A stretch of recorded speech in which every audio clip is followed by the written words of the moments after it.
একটা সুন্দর বাসা প্রতিটা মেয়ের স্বপ্ন। আর ইতালিতে বাসা পাওয়া মানে হচ্ছে সোনার হরিণ পাওয়া।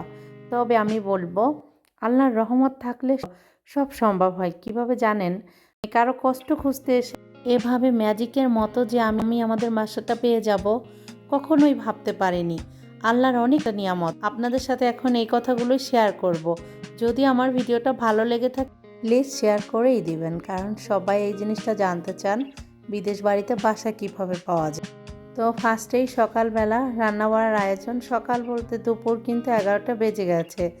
আর দেখেন বৃষ্টির অবস্থা, আপনাদের মনে হবে যেন কোনো একদম শীতের সকাল বা জানুয়ারি মাস এরকম।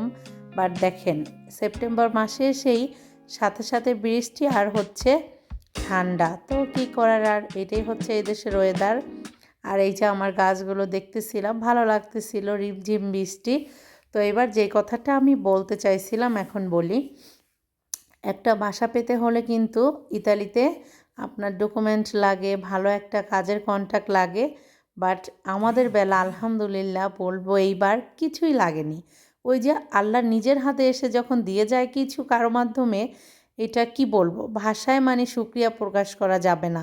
বলে না যে কোথা থেকে তোমার রিজিকের ব্যবস্থা হবে তুমি সেটা নিজেই অনুভব করতে পারবে না। আমার একটা কি বলে নিহাদের স্কুলে একটা পরিচিত আরবিয়ান মহিলা ছিল। সো ওনার সাথে ভালোই কথাবার্তা হতো। ওনার মেয়েরা নিহার ক্লাসে পড়ে না যদিও, তবে মুসলমান হিসেবে আমি কথা বলতাম। উনিও মুসলিম, আমিও মুসলিম, সালাম দিতাম। তো একদিন দেখতেছি বাস স্ট্যান্ডে উনি দাঁড়ানো, ওনার সাথে একটা লোক কান্না করছে, আরেকটা ভদ্র মহিলা। আল্লাহ তাআলার কি রহমত, তখনই ওখানে আমি যাই এবং দেখতে পারি যে বাস স্ট্যান্ডের সাইডে তারা কান্না করছে। তখন হাই হ্যালো বলে চলে আসি।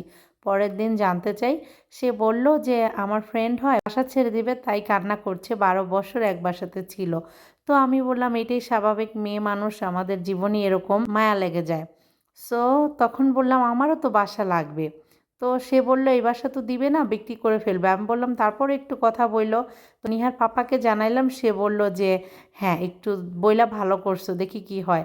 ও মা, তার একদিন পরেই আমার হাজব্যান্ডের সাথে কথা বলতে চাইলো যে ওই যে আমার পরিচিত যে ওনার বান্ধবীর হাজব্যান্ড কথা বলবে, বলল বাসা দিবে, তোমাদের দিবে কিনা জানি না, বাট তোমাদের সাথে মিট করতে চাইছে আমাদের যে ঘর মালিক। আল্লাহর রহমত দেখেন কিভাবে চলে আসে। প্রথম মিটেই বাসা দিতে রাজি হয়ে গেছে, আমাদের কাছে কাগজপত্র কিচ্ছু চায়নি। এখানে আরেকটা কথা বলে এর মাঝে আমরা একদিন এসে বাসাটা হচ্ছে দেখে যাই, বলে যে ওদেরকে বাসা দেখাও। যারা বাসায় ছিল এই বাসায় বর্তমানে আমাদের বাসায় আগে যারা ছিল, সো তাদের সাথে আমাদের আস্তে আস্তে আমাদের পরিচয় হয়ে যায়। দেন ওই লোকটা অনেক হেল্প করে নিহার পাপার সাথে মিলে। তো সে বলে আমিও মুসলিম, ও মুসলিম, কোনো সমস্যা নেই, আমার মতোই। তখন আমাদের যেই ঘর মালিক সে আরও বেশি হয়ে যায়। দেন সত্যি বলতে কোনো ডকুমেন্ট কিছুই চায়নি, বলেছে এত তারিখ থেকে উঠবো, এটা সেইটা। নিহার পাপার যে কাজের কন্ট্যাক্ট ওইটা তো দেখতেও চায়নি, বাট এজেন্সিতে থেকে বাসা নিলে সব কিছু চাইবে।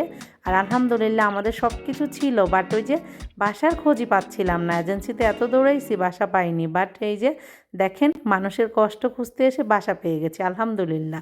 ওকে, আল্লাহ হাফেজ এভরিওয়ান।